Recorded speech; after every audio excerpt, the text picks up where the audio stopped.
سر کریں. دیکھیے بھائی جان, دیکھیے جلسے جلوس کرنے میں ہمیں کون روک سکتا ہے؟ فل بینچ کے لیے سر کریں شوق سے کرنے. ایک لبرٹی میں یکجہتی کا بھی کیا تھا نا, لبرٹی چوک میں ایک یکجہتی کا مظاہرہ کیا تھا نا. اللہ رکھا پیپسی والا کے ساتھ. آپ اگر اللہ رکھا پیپسی کو لے آئیں اور اس کی وجہ سے فل کوٹ مل جائے تو آپ کہہ رہی تھینک یو.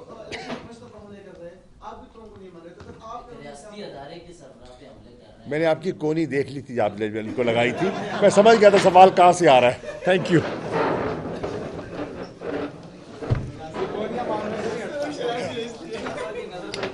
درخواست ہے ساری عدلیہ سے اسٹرانگ ایکشن ان کے اوپر لینا چاہیے, تاکہ یہ تماشا اس ملک میں کب ختم ہوگا, یہ وقت آ گیا ختم ہونے کا. اچھا جی, 2-3 چیزیں میں آپ کے سامنے رکھنا چاہتا ہوں, اس کے بعد آپ شاہ صاحب سے اپنے سوال لیں گے. دیکھیے, سب سے پہلے تو مڈ 90s سے جب یہ جماعت بنی تحریک انصاف, اس وقت سے عمران خان کہتے آئے ہیں کہ یہ دونوں جماعتیں ایک مافیا ہیں. مافیا کا کام کیا ہوتا ہے؟ وہ پہلے ایک جرم کرتی ہے, جرم کرنے کے بعد جب وہ پکڑ میں آتی ہے تو وہ لوگوں کو خریدتی ہے, اگر وہ کوئی خریدا نہ جائے تو اس کو ڈراتی ہے, ڈرایا نہ جائے تو اس کو رستے سے نکال دیتی ہے, امین اس کو قتل کر کے کچھ اور کر کے. آپ کے سامنے یہاں پر ججز کی ایسی ٹیپس جو قابل اعتراض ٹیپس تھیں, ان کے ساتھ بھی انہیں بلیک میل کیا گیا. آپ کے سامنے ڈاکٹر رضوان کو, مقصود چپڑاسی کو رستے سے بھی ہٹایا گیا. آپ کے سامنے یہاں پر جسٹس قیوم جیسے ججوں کو خریدا بھی گیا. آپ کے سامنے یہاں پر سپریم کورٹ کے اوپر حملہ آور بھی ہوئے. تو آپ نے جو مافیا کے تمام کریکٹرسٹکس ہیں وہ سارے دیکھ لیے. لیکن اس کے ساتھ ساتھ ایک اور چیز بیچی جاتی تھی کہ یہ بڑے تجربے کار ہیں, ان کو بہت اچھی اکانومی چلانی آتی ہے, ان کو بہت اچھی گورننس کرنی آتی ہے, اور یہ سارا ڈھول پیٹ کے ساری ان چیزوں کے کندھوں پہ بیٹھ کے یہ حکومت میں آئے. 3 مہینے ہو گئے ہیں, اوپر 1 یا 2 ہفتے ہوئے ہیں 3 مہینے سے. اس کے دوران ڈالر کا حالت آپ دیکھ لیں, معیشت جو 6% پہ گرو کر رہی تھی, اسی معیشت کا آج کوئی ایل سی نہیں کھل رہی. لارج سکیل مینوفیکچرنگ دیکھ لیں, آج لوگوں کے گھروں کے اندر گروسری کے جو سودا سلف انہوں نے لینا ہے اس کے ان کے اوپر کیا حالات ہیں وہ آپ دیکھ لیں. وہ سب آپ کے سامنے, بے روزگاری آپ کے سامنے. تو نااہل اور نکمے تو یہ تھے ہی, کرپٹ اس سے پہلے تھے, پاناما میں ڈکلیئر ہوئے تھے. بے ضمیر جو تھے, ضمیر فروش, وہ ثابت ہو گئے جب انہوں نے لوٹے خریدے. آج آخری چیز رہ گئی تھی, یہ بزدل ہیں, وہ بھی آج انہوں نے ثابت کر دیا کہ جب یہ ہار رہے ہیں تو یہ با جماعت رو رہے ہیں. یہ تمام ٹولہ جن کو بہت بڑے مفکر, جن کو بہت بڑے تجربے کار بنا کے بیچا گیا تھا, وہ آج با جماعت وہاں پر کھڑے رو رہے تھے اور صرف ایک ہی بات کہہ رہے تھے کہ ہم نے نہیں کھیلنا, ہم نے ماما پاس جانا ہے. اور جنہوں نے سبق پڑھایا ہوا تھا, اس میں مجھے مولانا فضل الرحمان صاحب کی بات کرنے کی بات سمجھ آتی تھی, اس میں مجھے بلاول بھٹو کی بات کرنے کی بھی بات سمجھ آتی تھی, اس میں مجھے احسن اقبال کی بات کرنے کی بھی سمجھ آتی تھی. لیکن اس میں بیچارے اسلم بطانی صاحب, ان کے پاس 1 سیٹ ہے, پنجاب میں وہ پولیٹکس نہیں کرتی ان کی پارٹی, کوئی سیٹ نہیں ہے. ان کو بھی کسی نے سبق پڑھا کے بھیجا ہوا تھا کہ آپ نے ضرور بولنا ہے. اس کے پیچھے ایک اور شخص کو سبق پڑھا کے ایک اور. تو اگر آپ دیکھیں تو وہ بیچارے با جماعت سارے سبق پڑھ کے بول رہے تھے کہ ہمیں اعتماد نہیں ہے. اب جب انہوں نے بالکل اعتماد کا انہوں نے کہہ دیا کہ ان کو اعتماد نہیں ہے سپریم کورٹ پہ, تو اب آپ بتائیے کل سپریم کورٹ ان پر واپس کیسے اعتماد کرے گی کسی بھی اور چیز میں؟ کل سپریم کورٹ کس طریقے سے اٹارنی جنرل کو اپنے سامنے پیش ہونے دے گی اسی حکومت کی؟ کل سپریم کورٹ کس طریقے سے کسی اور کیس میں حکومت پاکستان کی ضمانت لے گی یا دے گی؟ جس شخص نے ججز کی سیکیورٹی کا بھی خیال رکھنا ہے, جو وزیر داخلہ ہے آج کا رانا ثناء اللہ, وہ عدالت کے سامنے کھڑے ہو کے کہتا ہے کہ اگر فل بینچ نہ بنا تو ہم بائیکاٹ کریں گے. دوسرے لفظوں میں عدالت کو دھمکی دی جاتی ہے.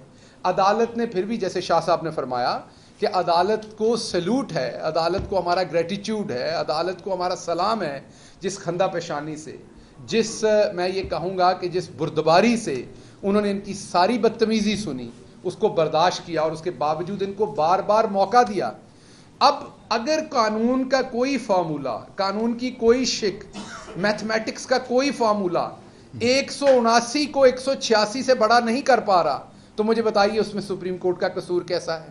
اب اگر آپ کو ججز چاہیے, آپ کو یہ والے 3 ججز نہیں چاہیے, حالانکہ یہی ججز تھے جب انہوں نے قاسم سوری صاحب کے خلاف جو رولنگ تھی اس کے خلاف فیصلہ دیا تو آپ نے مٹھائیاں بانٹی تھی. آج آپ کو یہ ججز پسند نہیں ہیں, تو کیا آپ کو واپس جسٹس قیوم چاہیے؟ کیا آپ کو واپس جسٹس تارڑ چاہیے؟ کیا آپ کو اسی بینچ کے اندر جسٹس شاہزیب خانزادہ بھی چاہیے؟ کیا آپ کو اسی بینچ کے اندر جسٹس ثنا بچا چاہیے؟ کیا آپ کو اسی بینچ کے اندر جسٹس ہمارے صافی صاحب چاہیے، سلیم صافی صاحب؟ تو اس طرح کے بینچ تو اب نہیں بن سکتے.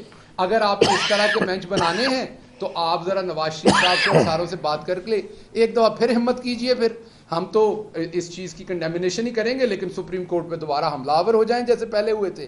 ججز کو وہاں سے نکال دیں خدا نہ خواستہ، اور پھر اپنی مرضی کے ججز بٹھا کے مرضی کے فیصلے لے لیں. حقیقت یہ ہے کہ 186 ووٹ پڑے ہیں پرویز الہی کو، 179 ووٹ آپ کو پڑے ہیں. دنیا کی کوئی طاقت، کوئی چیز، کوئی لاجک، کوئی ریشنل موجود نہیں ہے، نہ آئین کے آرٹیکل 61 میں، نہ سپریم کورٹ کے ڈیسیجن میں، جو 179 ووٹس کو 186 ووٹ سے اوپر کر دے. آپ نے بالکل آئی جی کو یہ ٹاسک کیا تھا کہ 5 سے 6 ایم پی اے غائب کرنے ہیں، وہ آپ کا پریشر نہیں لے سکے، وہ نہیں غائب کر سکے، تو آپ کے ایم پی ایز نے وہاں آ کر ووٹ کر دیا. اب ابھی طارق بشیر چیمہ صاحب نے خود مانا کہ شاید وہ خط 21 کی رات کو لکھا گیا ہے، یہ انہوں نے ابھی ٹیلی ویژن پر خود مانا. تو جب وہ خود مان رہے ہیں کہ یہ 21 کی رات کو لکھا گیا ہے، اور یہ زرداری صاحب اور شجاعت صاحب نے بیٹھ کے لکھا ہے، تو مجھے بتائیے جو کاف لیگ کے امیدوار ہیں یا ان کے دوسرے کینڈیڈیٹ جو ایم پی ایز ہیں، ان کو کہاں سے پتہ چلے گا؟ اچھا، اگر ڈپٹی اسپیکر کے پاس یہ خط پہلے سے آیا ہوا تھا تو جب وہ بیٹھے جا کے اسمبلی میں، تو کیا انہیں کاف لیگ کے لوگوں کو یہ اطلاع نہیں دینی چاہیے تھی تاکہ وہ اپنا ووٹ ضائع نہ کرتے؟ ہو سکتا انہوں نے حمزہ کو ووٹ ڈالنا ہوتا، لیٹر سرکولیٹ وہی لیٹر کی کاپی کرواتے، انہیں ایک سرکولیشن بھیجتے اور پھر کہتے، پڑھ کے سناتے، کہتے کہ آپ کو کاپی دے دی، اب آپ پڑھ لیں، یہ اوریجنل میرے پاس ہے، آ کے دیکھ لیں، آپ کو حق ہے اپنا ووٹ خراب نہ کریں. یہ آئین کے آرٹیکل، ویسے تو آئین میں گنجائش نہیں ہے کہ ہیڈ آف پارٹی جو ہے وہ یہ کر سکے، لیکن اگر لگتا تھا اسپیکر کو، وہ کہہ رہے ہیں مجھے ابھی ملا لیٹر، ابھی کب ملا؟ اسمبلی کے دروازے تو بند ہو گئے تھے، وہاں سب کے سامنے انہوں نے نکالا. دوسرا اس میں آئینی پوائنٹ، قانونی پوائنٹ ایک اور ہے کہ اب 176 ووٹ ہے وہ آپ کہتے ہیں پی ٹی آئی کے لوگوں کے ہیں. اب آپ نے پرویز الہی کا ووٹ تو گنانی کینسل کر دیا، تو امیدوار تو ختم ہو گیا. تو پھر یہ بتائیں وہ 176 کس کو ملے؟ جب پرویز الہی خود اپنے آپ کو ووٹ نہیں ڈال سکے تو امیدوار تو پرویز الہی ختم ہو گئے. تو پھر وہی بات ہوئی کہ آپ اکیلے ہی بھاگنا چاہتے ہیں، آپ چاہتے ہیں مقابلے میں کوئی مقابلے والا نہ ہو. آپ عدالتوں سے تبھی، آپ کو عدالتوں کے اوپر تبھی اعتماد ہوگا اگر عدالت جو ہے وہ پرویز الہی صاحب کو اٹھا کے کسی زندان میں بند کر دیں. پاکستان تحریک انصاف کے 176 اور اس کے ساتھ کاف لیگ کے جو ہیں وہ 10 اراکین کو کسی قلعے میں کسی جگہ پر بند کر دیں اور آپ کو اکیلے الیکشن کرانے دیں، اکیلے بھاگنے دیں، جو آپ نے کیا، کیونکہ آپ نے تو پرویز الہی کو بھی خود کو ووٹ نہیں ڈالنے دیا. تو میں آخر پر صرف آپ کو یہ کہوں گا کہ نہ عدالتیں آپ کی مرضی کی آئندہ بننی ہیں. آپ کے چہرے پہ جو نقاب تھا وہ اتر چکا ہے، آپ کے چہرے پہ 3-4 نقاب تھے وہ سارے اتر گئے. آپ تجربے کار ہیں، وہ بھی ختم ہو گیا. آپ کو گورننس کرنی آتی ہے، وہ پڑی ہے، گورنر سیک رہی ہے بیچاری چوک کے اندر بیٹھی ہوئی، وہ بھی آپ کے سامنے ہیں. آپ کو بہت بڑی پولیٹیکل منورنگ کرتے ہیں. آپ کا پنجاب جو ہے وہ آپ کا قلعہ ہے، پنجاب میں کوئی آپ کو ہرا نہیں سکتا، وہ بھی آپ کے سامنے ہے. ایون شاہ صاحب بھی آپ کے سامنے بیٹھے ملتان میں، جو آپ کو ہزیمت والی شکست دی ہے. اور پورے پنجاب کے اندر ہم نے 17 سیٹیں جیتیں، جن میں سے 2 پہ آپ نے دھاندلی کی، بڑی کھلم کھلا اور چھینی، اور 15 سیٹیں لے کے ہم بیٹھے ہیں. لاہور جیسے شہر میں جہاں پر ایک میں کہوں گا کہ ایک امیدوار جو ہے ہمارے اس امیدوار نے اس طرح سے محنت نہیں کی، اگر وہ بھی کرتا تو 4 کی 4 سیٹیں ہم وائٹ واش آپ کو وہاں پر کرتے. تو آپ کا یہ والا بھرم بھی چلا گیا. پولیٹیکل منورنگ اور انجینئرنگ کا بھرم جو تھا وہ بھی پنجاب اسمبلی کے اندر آپ کا تمام ہوا. اب آپ کا آخری بھرم تھا کہ آپ ایک پولیٹیکل پارٹی ہیں، آپ پاکستان کی سب سے بڑی عدالت کے سامنے گئے، آپ نے اپنا ایک مطمع نظر رکھا، آپ نے اپنی وہاں سبمیشن کی، عدالت نے اس کے خلاف فیصلہ دیا. اب اخلاقیات، سیاسیات سب یہ چاہتی تھیں کہ آپ عدالت کے فیصلے کو کل مانیں. آپ نے وہاں بزدلی دکھائی اور آپ وہاں سے بھاگ گئے. اس کے کانسیکوینسز جیسے علی زیدی صاحب نے کہا، جیسے شاہ صاحب نے کہا، پاکستان کے اوپر بہت سویئر ہیں. اللہ ہمارے ملک کی حفاظت کرے. پولیٹیکل باتیں، پولیٹیکل پوائنٹ سکورنگ ایک طرف، لیکن یہ جو ابھی پریس کانفرنس ہوئی ہے اس کے پاکستان کے اوپر اثرات بہت خطرناک ہوں گے. اگر ان لوگوں کو ابھی بھی کوئی خیال ہے ملک کا تو یہ توبہ کریں، اپنا رستہ دوبارہ بدلیں. جو سیاسی جماعتیں ہوتی ہیں وہ حکومت میں آنے کے لیے بھی ہوتی ہیں اور وہ اپوزیشن کرنے کے لیے بھی ہوتی ہیں، دونوں چیزوں کو کھلے دل سے قبول کرتے ہیں. عمران خان کے اوپر جب یہ وقت آیا تھا، حالانکہ سب کے سامنے